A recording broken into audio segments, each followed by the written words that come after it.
सुनिएगा, जो लोग कथा सुनेंगे मूर्ता वाले, उनको जो फल मिलने वाला है उसको ध्यान से सुनिए।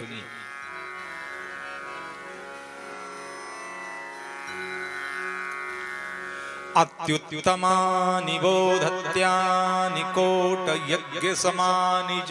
गजब का फल लिखा है जी। एतच्छिव पुराणस्य पारायण दिनानि वे।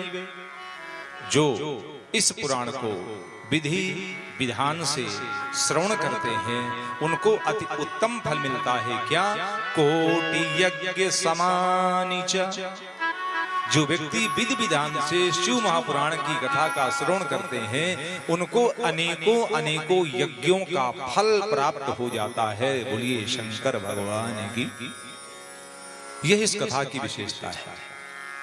इस प्रकार से इस कथा का श्रवण किया जाना चाहिए। अब चलिए चलते हैं शिव पुराण की प्रथम विद्येश्वर संहिता में, जहां से इस पुराण का शुभारंभ होता है। जो प्रथम सूत्र है शिव महापुराण का वो आद्यंत मंगलम अजात समान भाव मारम तमीश मजरा मरमात्मदेवम पंचाननम प्रबल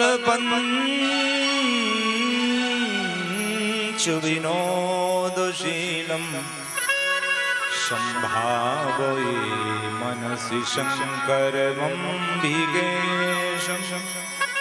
भगवान शिव की प्रार्थना करते हुए ये पुराण प्रारंभ हुआ। आदि अंत से जो रहित है, आद्यंतम मंगलम अजातम समानम भावम आर्यम तमीशम अजर अमर आत्मदेवम। कौन है भगवान शिव? आदि अंत से जो रहित है वो भगवान शिव। आद्यंत मंगल मजात समान भाव आर्य। जो असमान है भगवान शिव के जैसा कौन होगा? कौन होगा भगवान शिव के जैसा? दुनिया के जितने देवता हैं ना वो सब देव कहलाते हैं, और भगवान शिव क्या कहलाते हैं? महादेव। जिनके समान इस ब्रह्मांड में कोई दूसरा नहीं है। आद्यंतम मंगलम अजातम असमानम। जो असमान है, जिनके समान कोई दूसरा नहीं है, ऐसे श्री भगवान शिव श्री भोलेनाथ। पंचाननम प्रबल पंच विनोदशीलम।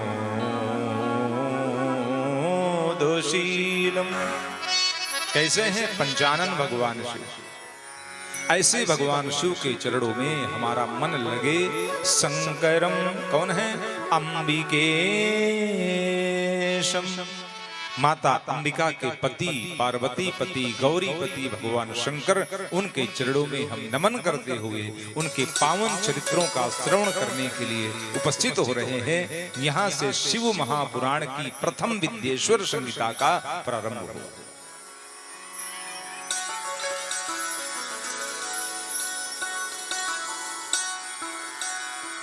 कथा कहाँ से प्रारंभ हुई? सृष्टि के पूर्व से। उस समय कोई भी नहीं था संसार में। शिव के द्वारा ब्रह्मा और विष्णु का प्राकट्य किया गया था। बड़ी विचित्र कथा लिखी व्यास जी ने। एक दिन अपने शेष शैया में भगवान विष्णु शयन कर रहे हैं। हंस में आरूढ़ होकर भगवान ब्रह्मा शिव जी के पास पहुंचे और विष्णु भगवान के पास। भगवान विष्णु लेटे हैं, शयन कर रहे हैं। जैसे ही भगवान श्री नारायण ने पंचानन ब्रह्मा जी को देखा तो उन्होंने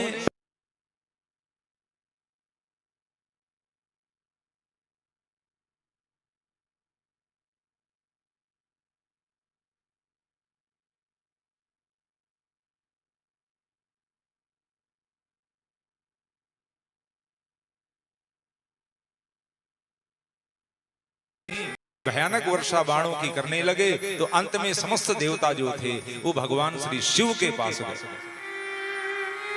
हे भोलेनाथ, इस महासमर को शांत करिए, वरना प्रलय हो जाएगी, प्रलय हो जाएगी, इसलिए कुछ करिए उपाय। भगवान शिव ने उसी समय सांत्वना दिया देवताओं को, चिंता मत करो, आप जाइए, मैं इसका कोई ना कोई उपाय खोजता हूं।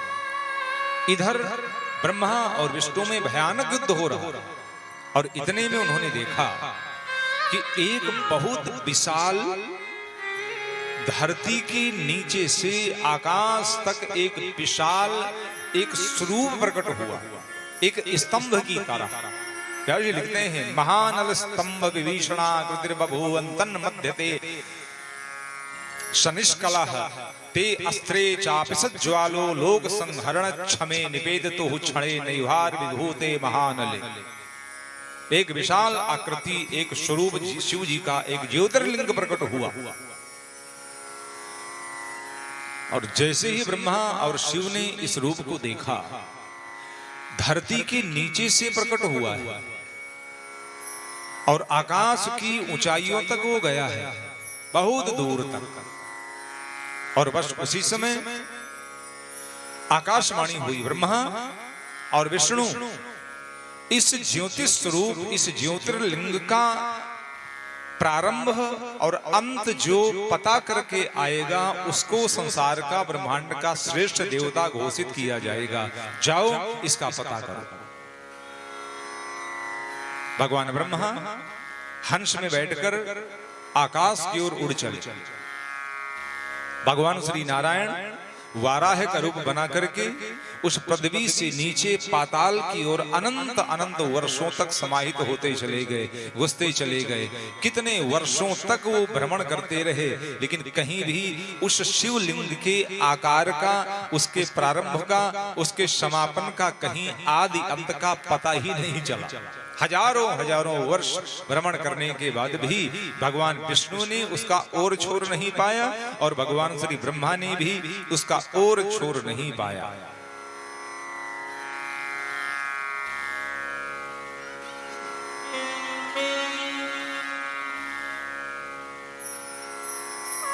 एक नीचे और एक ऊपर।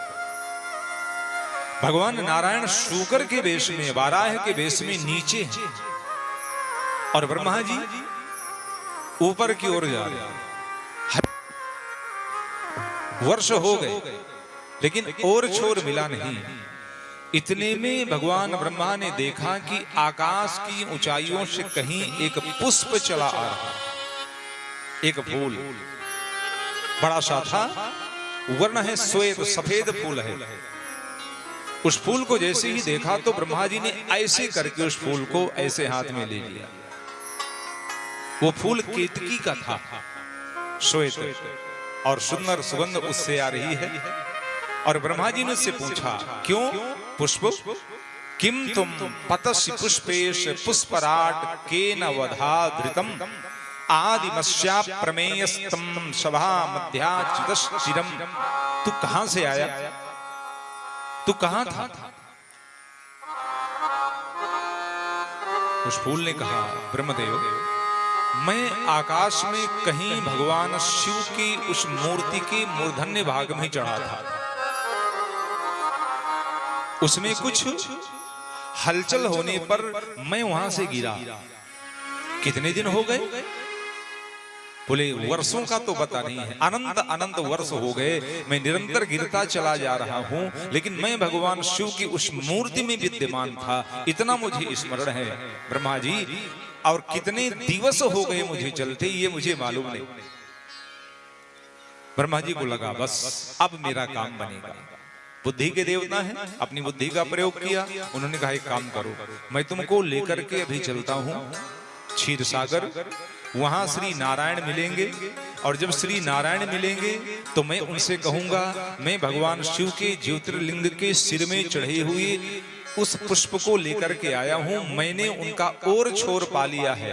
विष्णु, मैं श्रेष्ठ हूं तुमसे ज्यादा, और तुम्हें कहना पड़ेगा कि हाँ ऐसा ही है, बस इतना कह देना, मेरा काम बन गया।